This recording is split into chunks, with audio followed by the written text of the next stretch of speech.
big red DC skate shoes, even though I didn't skate, big baggy Jinko jeans, and a red hoodie that I always wore because it looked cool and had like a devil's like face on it and with spiked hair.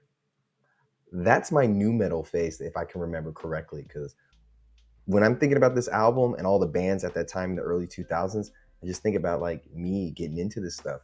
And I always thought I didn't really get into it too much because there were some bands that were part of the new metal craze that I didn't get into, and this is one of them.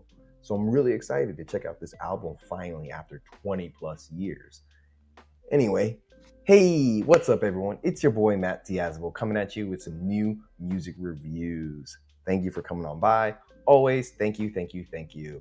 Today, we're checking out a legendary album called, well, not the album first, but the band is called Deftones with their big album from back in the day called White Pony.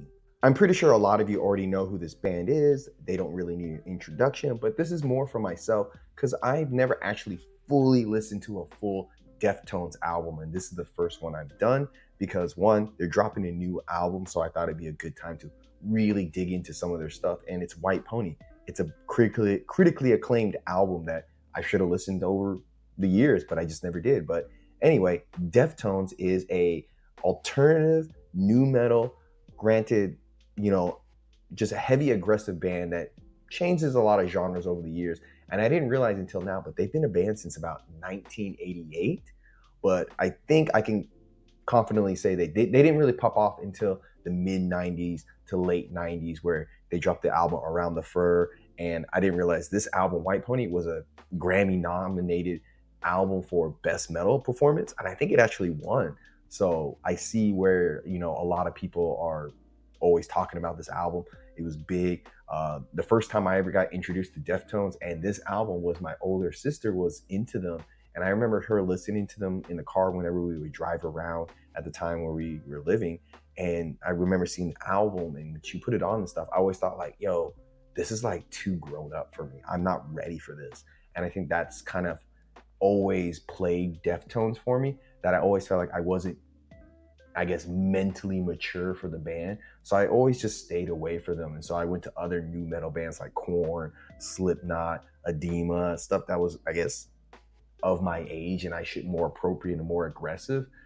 And so Deftones has always just been like, oh, that's another band that I'm just not into, or I'm too young, I won't get it and stuff. And I just kind of wrote them off for years. And doing this channel, doing all this stuff, it's making me put my foot down and like, yo, Matt, really check this stuff out. So I'm really excited to check out this new album that they're gonna put out soon, and this album because it's such a big like influence on a lot of people. And so coming into this album review, I think it's a little bit hard because it's been around for so long. The reputation of the band, the album, it probably might influence my first listen and my appreciation for this album because so many people have talked about it over the years. I already have it in my head a little bit that, yo, this is a goated album and stuff. So I was really trying to, really not think about that when I was listening to this.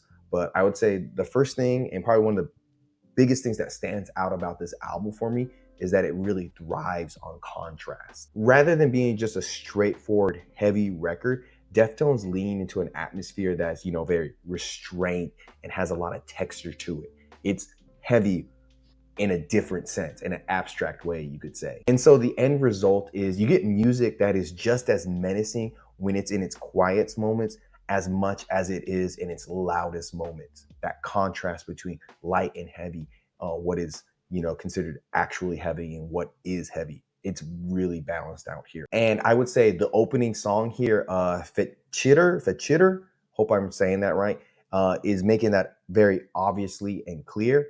And on another side note, I listened to just like the initial January 1st, 2000 release of this album. No special edition, just the first, drop of the album. It's got some really sharp and just very snappy drums. The vocals are a bit airy and kind of mysterious. And there's some uneasy synths that create some really interesting textures that kind of give a sense of clarity that's also very unsettling at the same time. There's a big sense of like tension and release that just really runs throughout this whole album. Like when they pull things back a little bit on the song Digital Bath, There's a lot of silence and, simplicity to this song. So like when the louder, heavier moments come up, they just feel like they get really amplified because there's so much small tension that's just really built up into the songs. It's what gives this album a very dynamic weight to it, because the anticipation of the heaviness is often more gripping than, the actual heavy parts of the songs. That build up, that tension they do, it really adds a lot to the atmosphere of the album. And I would say what's probably really a striking and very interesting vibe about this album, the heavy songs, they're not the most punishing songs on here. Like the song Elite is a prime example because it has some really distorted screams and distorted vibes, but it's also almost less suffocating than some of the more moodier and restrained moments on this album. Prime example of that is on the songs RX Queen and Teenager, where, they have a very minimalist and just bare bones feel to them. And the atmosphere just really feels like super heavy, but in a very psychological way. So it's just like not raw volume heaviness. You get that deeper, like consciousness heaviness that you don't really realize is happening. And I would say what really helps here is the strange production choices they're doing here, whether, they have some like psychedelic haze to it or some ambient noise that gives it like a very drugged and dream-like quality to it, which makes the riffs feel like they just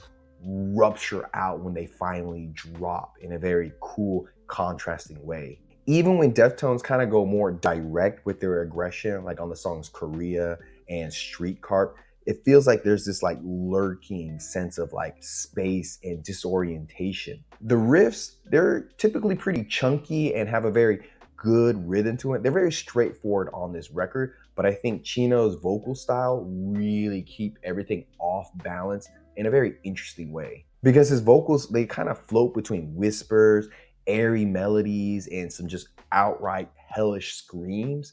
And so sometimes they feel a bit cryptic, they feel a bit sensual, and just at sometimes kind of agonizing. So his vocals, even though the band can be a bit straightforward with their playing, the vocals really help keep things refreshing and quite engaging. Like on Knife Party, he has some really interesting push-pull vocals here that really get heightened by some guest vocals that I read up on are pretty interesting. It's just pretty much a random girl at the recording studio at the time when they were recording, and like Chino heard her vocals and was like, yo, come join us for this song. And she thought they were a ska band.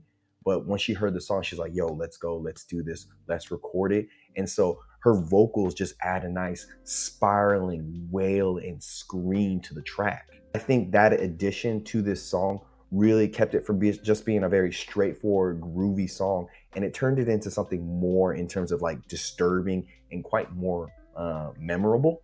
And I've said it before, and I gotta say that the atmosphere on this album is the key component to, I would say, this album and Deftones' overall style. They can really build some good atmospheres. Like the song Passengers, it starts with like some almost like ritualistic drums and some winding riffs that just really pull the listener into this really slow and dark, hypnotic like rhythm. And you just go on this weird, unexpected journey. Even the band kind of leans into some prog metal territory at times, but the focus always remains the same, and that is the tension instead of the payoff. Then you have Change in the House of Flies, where it carries a very emotional weight, but not through just crushing wall of sound. There's more to it. That emotional weight is felt through the moody pacing, the sensual vocals, and the gliding guitar textures. The closer here, Pink Maggot, which I hope I said right, does a really good job of summarizing the whole work and body of White Pony. It's drawn out and feels very hopeless in terms of atmosphere, where the slow ringing out guitars and some really dense riffs here feel weirdly empty yet suffocating at the same time. It's a long, bleak meditation that doesn't really resolve very cleanly. Instead, it kind of leaves you a little bit on the unsettled side a little bit, just like much of the album. But I will have to say, some of the tracks on here, they don't feel as ambitious or don't really live up to the overall sound of the album. I would say a good example of that is on the song Streetcar. It plays more like, a very solid but unremarkable heavy cut in this very experimental and just ensemble piece. Like it just feels like odd man out because it's almost too aggressive. But taken as a whole, the album just feels like it's chasing something beyond risk and aggression. Their intent with this album feels like, they're trying to bend what is familiar in terms of sound and just make something very alien, using lots of space, atmosphere, and cryptic lyricism to create music that is very intimate as it is menacing. And I would say, as a first listen, with not trying to think about the album's legacy, White Pony comes off as a very dark, ambitious, and moody driven album that just, it doesn't always hit perfectly, but it's consistently like unique. Like I said before, it thrives on contrast, whether it be beauty and menace, restraint and eruption, or clarity and haze. Even when it does falter at times, it still leaves a very impressive and immersive mark on the music scene because it has a very unsettling and it's very unlike of its time of music at that time. So I will say wholeheartedly that I kind of understand why people really enjoy this album, why they like Deftones. I can say I kind of get it.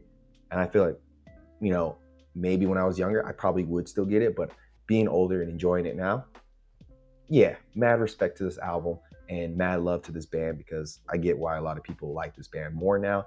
And this album, White Pony, I would have to give it a good and decent 8 out of 10. Links down below. Tell me what you think about this album. Tell me about your favorite Deftones song, your favorite Deftones songs on this album, your favorite Deftones album, or your favorite Deftones moment. Anything. I'm down for it all. Until next time, guys. See you in the pit. Good things about you.